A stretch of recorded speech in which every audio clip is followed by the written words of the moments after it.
우리 함께 제목 읽어보도록 하겠습니다. 읽습니다. 시작.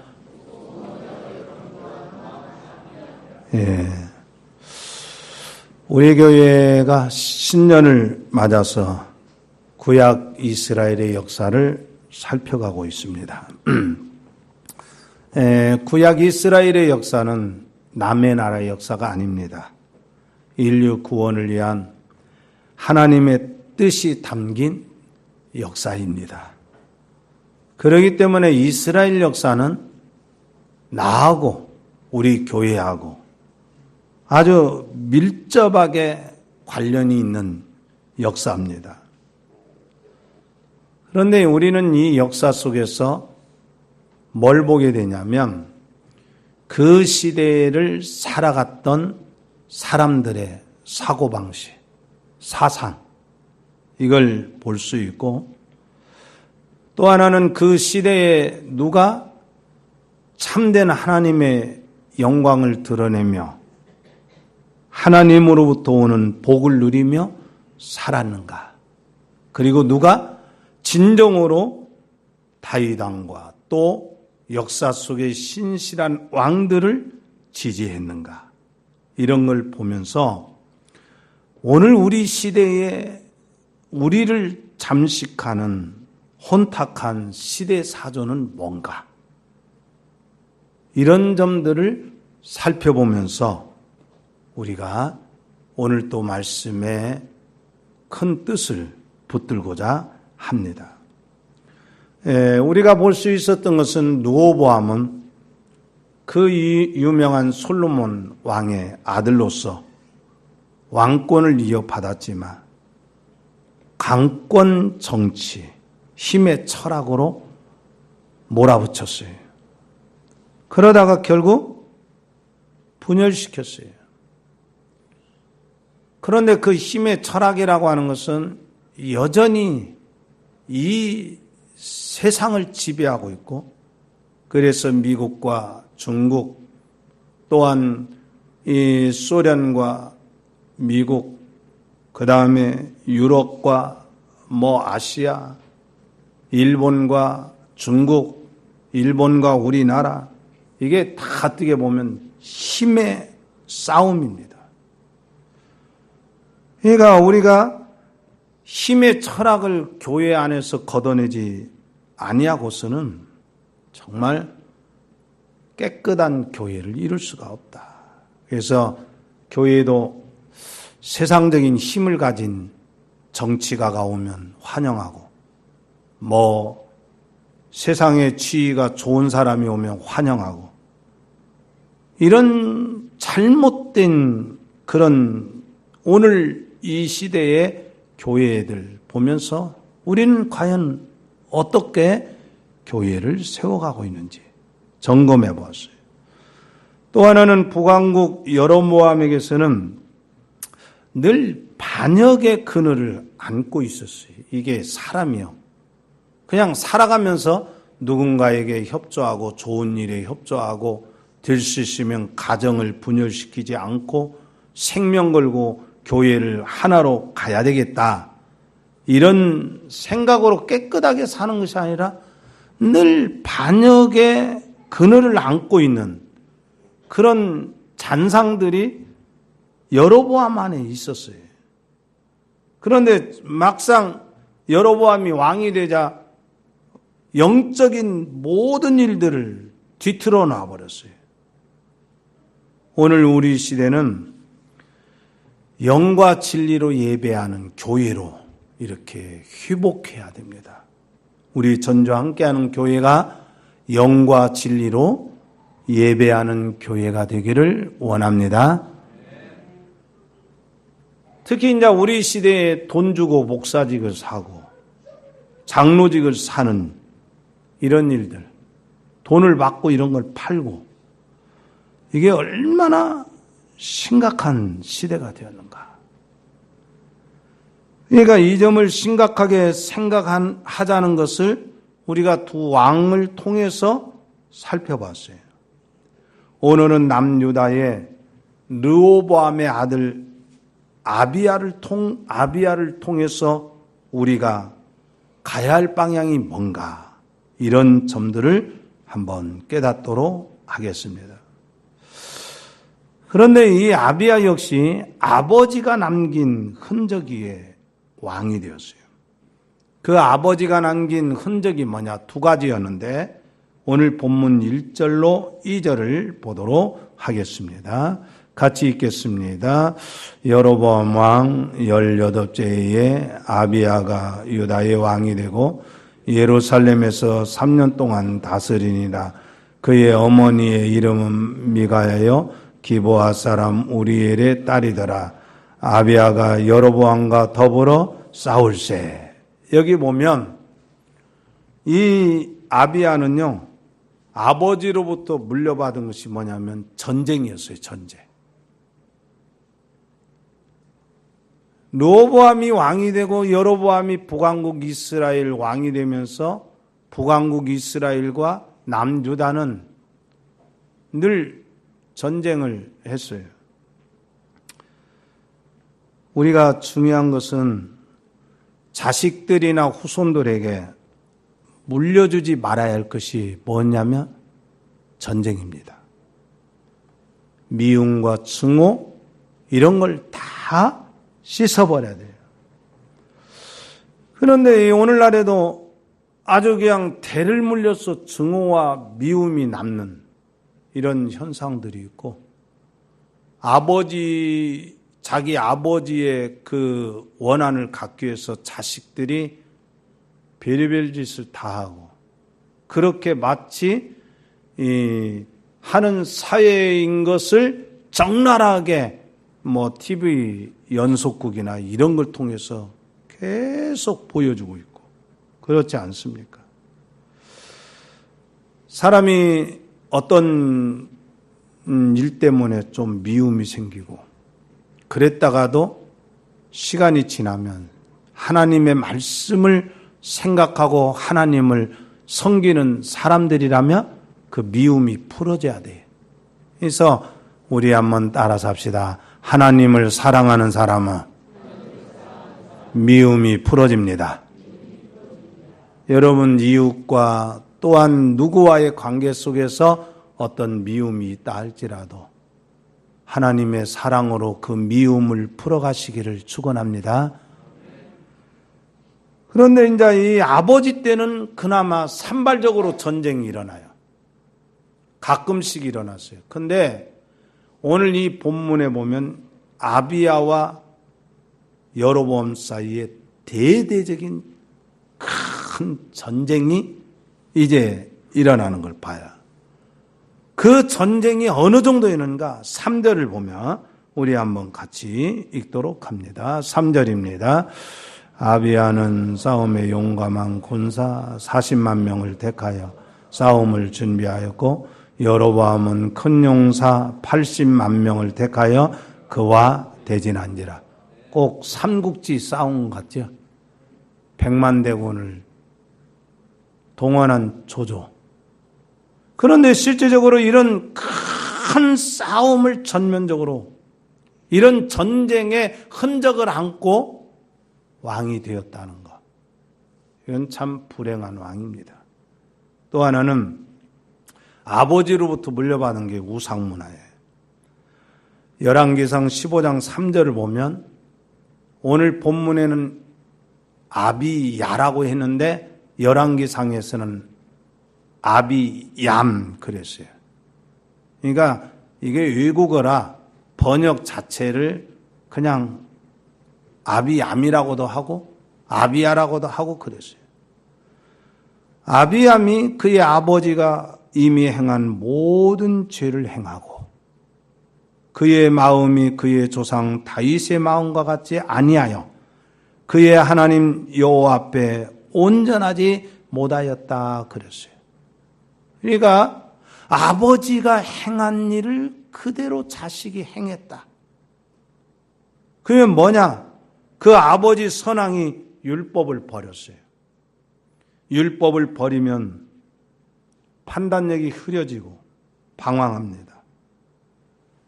그래서 율법이라는 것은 우리의 길의 빛이요 우리 발의 등이라고 시편 19편 119편 105절에서 그렇게 말씀을 했어요. 그래서 말씀을 버리면 우리 한번 따라 삽시다. 말씀을 듣지 아니하면 하나님과 멀어집니다. 대부분이 예배 시간이 들쑥날쑥하다가 결국 말씀 듣지 않고 지나가고 그러면 하나님과 멀어지고 하나님과 소원해지면 하나님 말씀을 들으려고 하지 않는 이게 인간의 죄성이란 말이에요. 그것뿐만 아니라 이 아버지를 따라서 산당을 세우고 우상을 세우고 아세라 상을 이곳 저곳에서 세웠어요. 이렇게 아버지가 남긴 흔적이 사그라지지 않고 이 더욱 가증되고 있어요.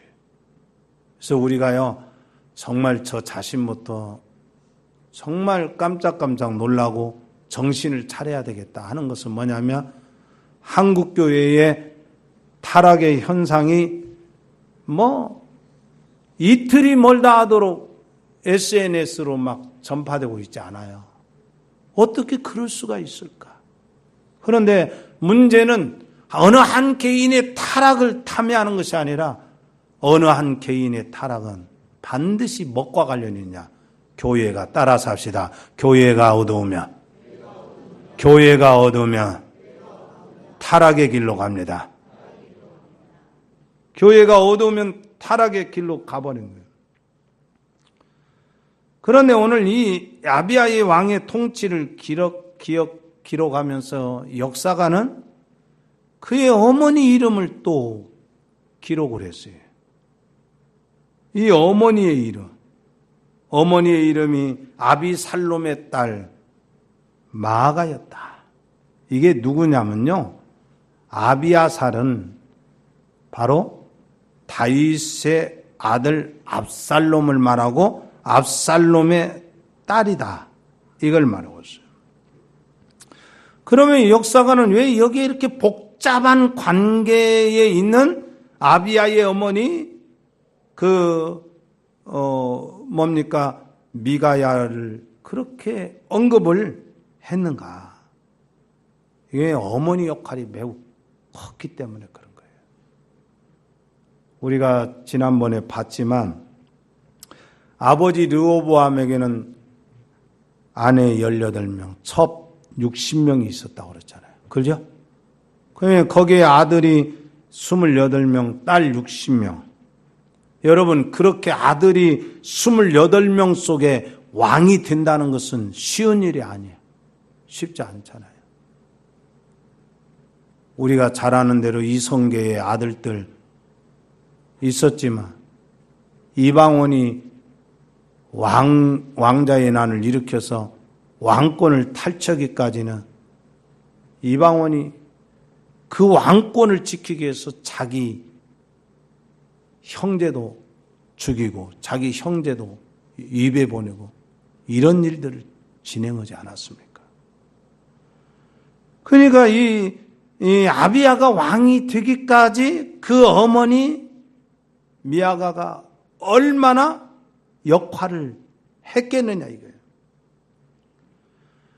여기 한 여인의 이름이라는 것은 단순한 이름이 아니라 그 당시 히브리 민족은 자녀 교육을 어머니가 주되게 맡아서 했어요. 지금도 마찬가지예요. 어머니가 의외로 건강한 사고를 가진 사람들에게서 자녀들이 건강한 자녀들이 나와요. 그래서 중요한 것은 우리 한번 따라서 해주시기 바랍니다. 어머니가 건강하면 자녀들에게 좋은 결과로 나옵니다. 반드시 좋은 결과들이 나와요. 그런 것들이 많아요. 보면은. 그래서 선왕 르호보암이 무엇을 좋아하는가 그 어머니가 잘 파악을 하고 있어요. 근데 그 아버지 르호보암이 하는 일이 뭐였어요? 산당 세우고 우상을 숭배하고 아세라상을 섬기고 가증한 일들을 국민들에게 본받도록 하는 악한 행위를 했지 않았냐 이거예요. 그래서 이방의 피가 흐르는 르호보암의 어머니가 악한 영향을 아들에게 끼쳤다면 역시 아비야의 어머니 미아가 역시도 악한 행위를 끼치요. 그러니까 어머니들이 정말 잘해야 됩니다. 어머니들이 중요해요. 남편이 흔들렸다가도요, 아내가 딱 서면 그 남편이 또 서가요. 근데요, 대부분이 아내가 흔들리고 아내가 형편이 없으면 별 수 없이 남자들도 따라가요. 근데 아버지 르호보암 때 이미 이교 제사 문화로 히브리 민족을 오염시켜요. 그 아비야의 어머니 미아가가 어느 정도 심각했냐? 그의 손자 아사왕의 개혁 정치를, 나중에 이제 아사왕 개혁 정치에 대해서 말씀을 듣겠지만 이 개혁 정치를 강하게 부인하고 나선 사람이 누구냐? 바로 미아가라는 말이에요. 아비야의 어머니 미아가거든요. 그러니까 그 어머니 영향 안에서 자란 아비야는 그 시대에 신령한 능력을 끼칠 수 없는 사람이 된 거예요. 하나님을 의지하는 신앙이 전혀 없었어요. 그런데 문제는 이 아비야가 왕이 되자마자 뭔 일이 닥치냐면 자기 아버지가 물려준 전쟁을 해야 돼. 근데 오늘 전쟁에 동원된 아비야의 군사는 얼마라고 그랬어요? 40만 명. 근데 적군은 쉽게 말하면 상대는 몇십만 명이야? 80만 명. 수적으로 이미 끝난 전쟁 아니에요. 그러니까 이 전쟁을 대비해서 아비야가 아주 큰 소리로 외치는 소리가 있었어요. 그게 뭐냐? 아주 놀라운 게 뭐냐면 5절에 이렇게 말합니다. 4절 5절 우리 다 같이 읽어봅니다. 아비야가 에브라임 산중 스마라임 산 위에 서서 이르되 여로보암과 이스라엘 무리들이 다 들으라. 이스라엘 하나님 여호와께서 소금 언약으로 이스라엘 나라를 영원히 다윗과 그의 자손에게 주신 것을 너희가 알 것이 아니느냐. 뭐라고 선언해요? 소금 언약. 그러니까 쉽게 말하면 이런 얘기예요. 이스라엘의 정통성은 유다 지파에 있다. 지금 그런 얘기하는 거예요. 성경에 보면 소금 언약이라고 표현한 것이 몇 군데 나와요. 민수기 18장 19절 나와요. 근데 여기 소금이라는 뜻은 불변하다, 영원하다, 그래서 방부제 역할을 합니다. 즉 변하지 않는 언약이다. 그래서 우리는 기본적으로 우리 이렇게 믿어야 됩니다. 따라서 합시다. 하나님의 언약은 변하지 않습니다. 근데 누가 변해요? 사람이 변해. 사람이 그 언약을 깨버려. 그런데 이 소금 언약의 핵심이 뭐냐면 다윗 언약이란 말이에요. 하나님이 다윗에게 주신 언약, 이것은 영원하다는 거예요. 그 다음에 이 아비야가 이 소금 언약과 더불어서 외치는 메시지가 뭐였느냐? 여로보암이 한 짓이 뭐냐? 여로보암이 북왕국 이스라엘을 건설하고 나서 한 짓이 뭐냐? 하나님을 우상으로 바꿨지 않느냐? 예배를 변질시켰지 않느냐? 이렇게 이제 지적을 해요. 금송아지 만든 일, 레위 사람으로 제사장 삼지 않고 일반의 사람들을 제사장 삼은 일, 뇌물을 받고 이방의 풍습을 따라서 했던 일들에 대해서 쭉 지적을 해요. 그의 아비야는요, 인간적인 조건으로 보면 모든 면에서 여로보암에게 비교가 되지 않아요. 그러나 아비야는 자신도 영적으로 보면 별로 신통하지 않아요. 그럼에도 불구하고 이 아비야는 남유다 민족이 언약의 정통성을 지키고 있다고 자신 있게 말하고 있어요. 자, 여기 봅시다. 지금 야당이 분열됐잖아요. 그 속에서 국민의당이 야당의 정통성입니까? 더민주당이 야당의 정통성입니까? 그 정통성을 확보하기 위해서 힘없는 이이오 여사 앞에 가서 량을 떨고 큰절을 하고 이런 것들을 우리가 보잖아요. 왜? 정통성이 그만큼 중요하기 때문에 그런 거예요. 그러니까 어떤 의미에서는 이 아비야는 자신이 하나님이 세운 언약의 줄기에 서서 이렇게 정통성을 지키고 있다. 여호와께서 우리 하나님이 되신다. 이런 걸 쭉 선포를 해요. 그러면서 세 번째는 뭐라고 했냐. 하나님이 우리 편이 될 것이니 너희는 이 전쟁에서 패하고 우리가 승리할 것이다. 아주 이렇게 당당하게 표현합니다. 우리 한번 12절 봅시다. 같이 읽도록 합니다. 12절입니다. 하나님이 우리와 함께 하사 우리의 머리가 되시고 그의 제사장들도 우리와 함께하여 전쟁의 나팔을 불어 너희를 공격하느니라. 이스라엘 자손들아 너희 조상들의 하나님 여호와와 싸우지 말라. 너희가 형통하지 못하리라. 아멘. 자, 이게 여기까지 보면 얼마나 아비야가 신성하고 좀 신앙이 있고 언약의 신실한 왕인가 이렇게 보여요. 그러나 성경의 이 아비야의 역사를 보면 이는 신실한 왕이 아니었어요. 다만 이게 위기가 오니까 자기 힘으로는 안 돼. 자기 지혜로는 안 돼. 그러니까 가장 절대절명의 순간이 오니까 하나님 나를 살려주십시오. 이런 정도예요. 군사적으로 2배가 되는 여로보암을 어떻게 이길 수 있겠어요? 근데 이런 절박한 상황 속에서 이 아비야가 하나님을 찾아요. 그것은 아비야가 자기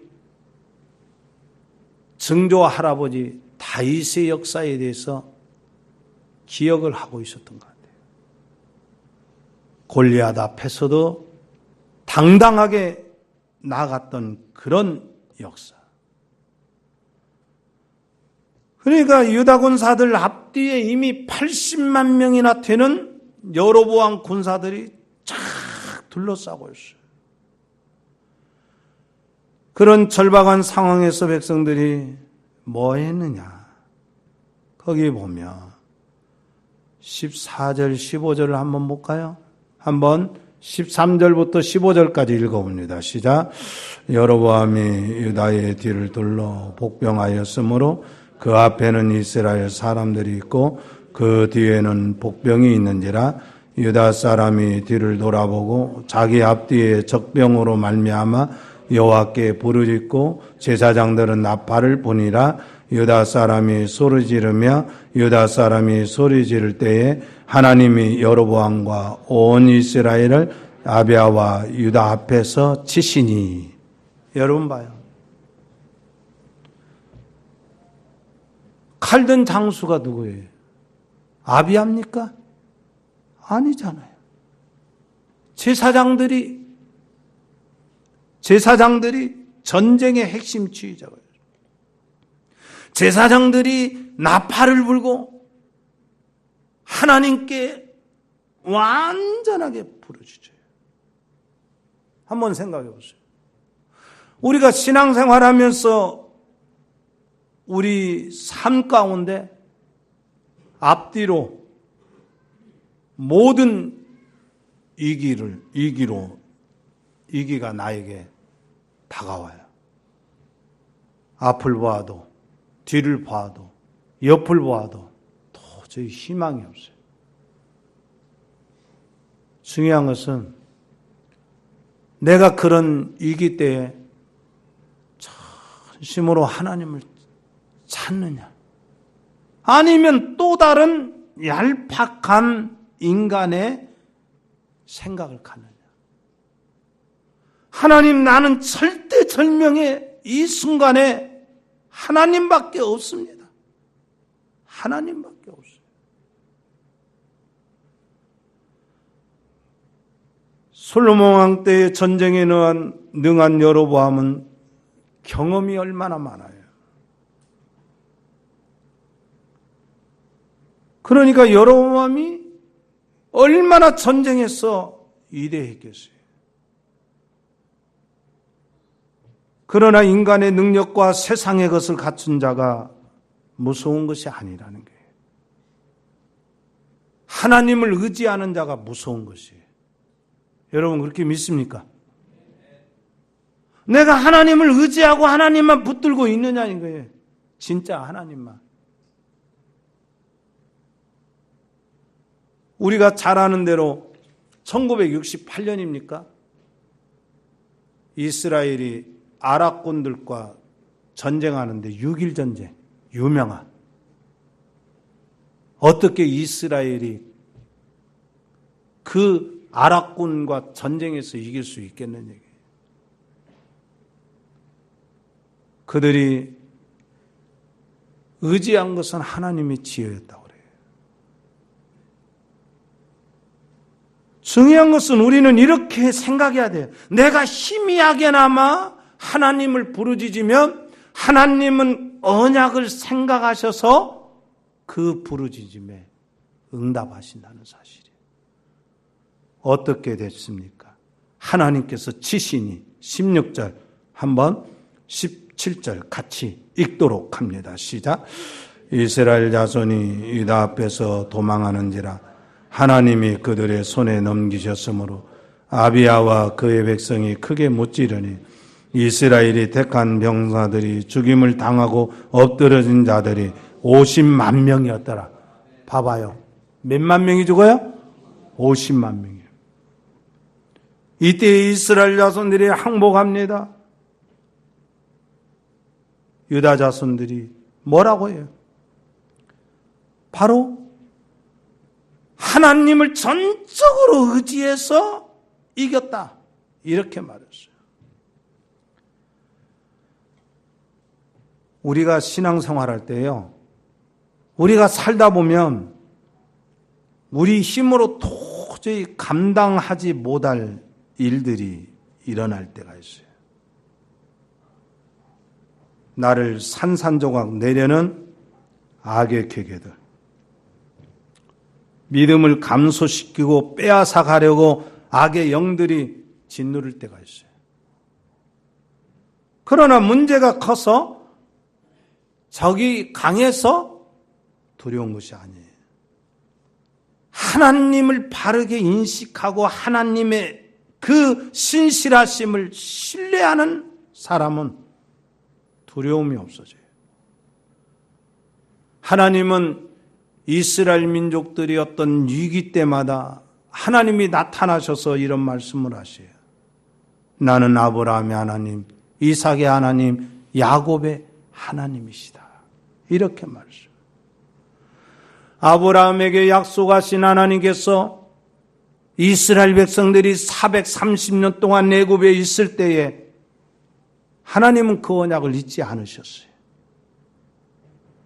그리고 하나님은 다윗에게 하신 언약을 잊지 않았어요.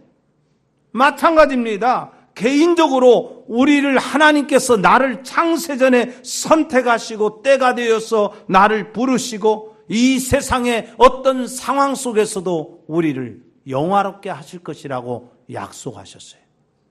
여러분 그렇게 믿습니까? 우리를 끝까지 하나님이 영화로운 세계에 들어가게 할 것을 확신하십니까? 그걸 신실하게 믿어야 되지 않겠습니까? 열왕기상 15장 3절로 4절을 보면 아비야가 하나님 여호와 앞에서 온전하지 못했지만 여호와께서 다윗을 위하여 예루살렘에서 그들에게 등불을 주셨다 그랬어요. 여러분, 내가 때로 어두워서 엄한 길로 갈 때 하나님은요, 어머니를 통해서 부모를 통해서 준비하는 등불이 있어요. 내가 약해서 쓰러질 때에 하나님께서는 영적인 불이 끄지 않도록 하나님께서 그 등불을 남기셨다. 불을 끄지 않았다. 뭡니까? 하나님은 따라서 합시다. 하나님은 나에게 언약의 말씀이 중단되지 않도록 길을 열어주십니다. 그게 중요한 거예요. 여러분이 도덕적으로 살면 얼마나 깨끗이 살아요? 아니요, 나 깨끗이 삽니다. 그렇게 자신 있게 말할 수 있어요? 다 헤쳐보면 그러죠? 50보 100보죠? 중요한 것은 뭐예요?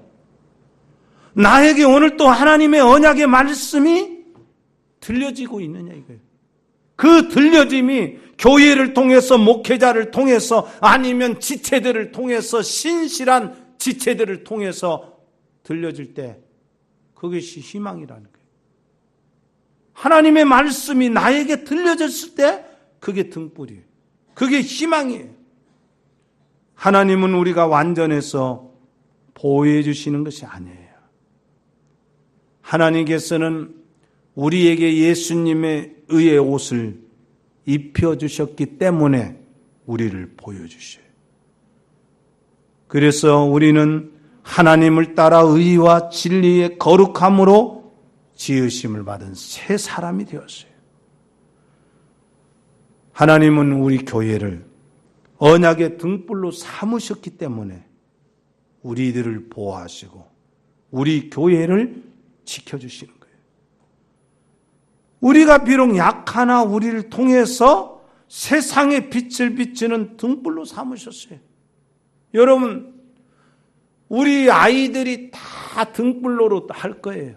언약의 등불로로 다 할 겁니다. 그러면 지금은 누가 해야 되느냐? 어른인 내가 해야 돼. 우리 한번 따라 삽시다. 나에게서 언약의 등불이 비춰지기를 기도합시다. 하나님은 언약을 기억하시는 신실하신 하나님이시에요. 그래서 하나님께서는 세상에 자기 백성을 맡기지 않으세요. 세상을 오히려 우리 손에 붙여요. 흑암에 도저히 소망이 없는 사람이라고 손가락질하지만 하나님께서 다시 언약의 등불을 비춰주셔요. 그래서 일어나게 하셔요. 잠언 기자는 말하기를 이런 말을 했어요. 우리 한번 따라서 합시다. 의인은 환난 속에서도 구원을 얻습니다. 저와 여러분들이 어떤 어려움 속에서도 하나님의 비춰주시는 등불로 통해서 구원에 이를 수 있기를 주의 이름으로 축원합니다. 악인은 그 환난에 엎드려져도 의인은 소망이 있다 이렇게 말했어요. 대저 의인은 7번 넘어진다 할지라도 다시 일어나려와 악인은 재앙으로 인하여 엎드러진다. 7,000빨기라는 말이 어디서 나왔는가? 성경에서 나왔어요. 하나님의 언약에 신실하기에 우리 개인도 교회도 소망이 있어요. 사랑하는 성도 여러분, 소금 언약이라는 이 희미하게만 남아라도 그 언약을 붙들었던 아비야에게 하나님이 80만 태군 앞에서 처절하게 패배하지 않도록 그들을 지켜주셨어요. 여러분들을 어떤 상황 속에서라도 하나님이 꼭 붙들어 주시고 지켜주셔서 승리할 수 있는 여러분들 되기를 바랍니다. 단 중요한 거 있어요. 내가 엎드러지고 쓰러진다 할지라도 희미하게 소금 언약이라도 좀 부르짖으세요. 하나님, 나는 하나님의 택한 백성 아닙니까? 하나님, 내가 이대로 주저앉을 수가 없습니다. 하나님, 나에게 하나님의 능력의 손길로 이 어려움을 극복할 수 있도록. 하나님이, 나는 유다 지파 아닙니까? 나는 하나님 유다의 언약 지파 아닙니까?